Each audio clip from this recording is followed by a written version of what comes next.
In this video, I'm going to show you how you can connect your Squarespace domain to Shopify. This will be a step-by-step tutorial, so let me guide you and show you what you need to do. So first, you want to log in to both Squarespace and Shopify. So I've got my Shopify store here, and I've also got Squarespace open as well. Now, first we're going to start on Shopify. So you need to open Shopify, then go to settings in the bottom left-hand corner. And then once you're here, you want to look for domains, which is going to be on the left, kind of like in the middle of the page. Click on domains.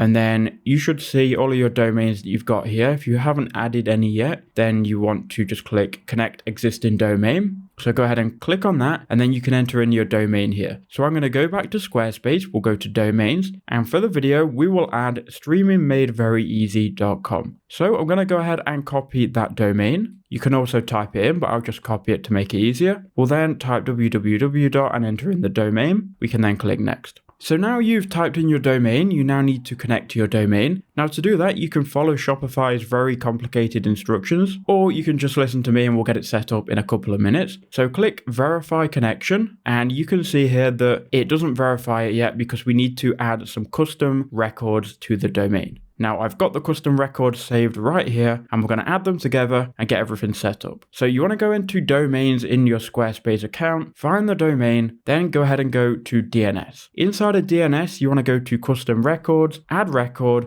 and we can add now 2 records. Now I'm going to leave these records in the description. You can see I've made another video for a different platform, but the records stay the same.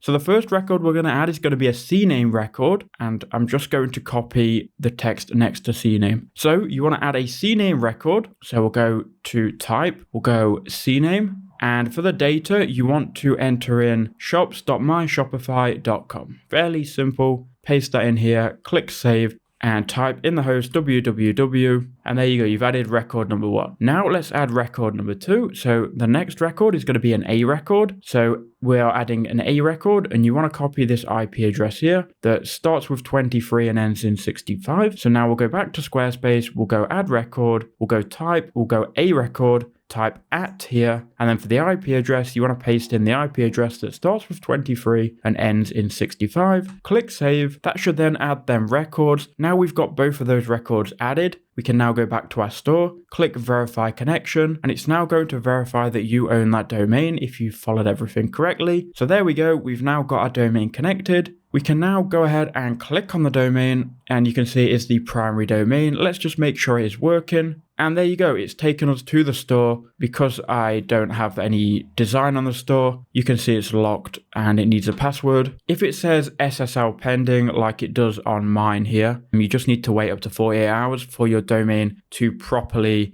be registered on Shopify. It can take up to 48 hours for everything to go through, but once it does, SSL pending will disappear and your domain will be working. Hope that quick video did help you out.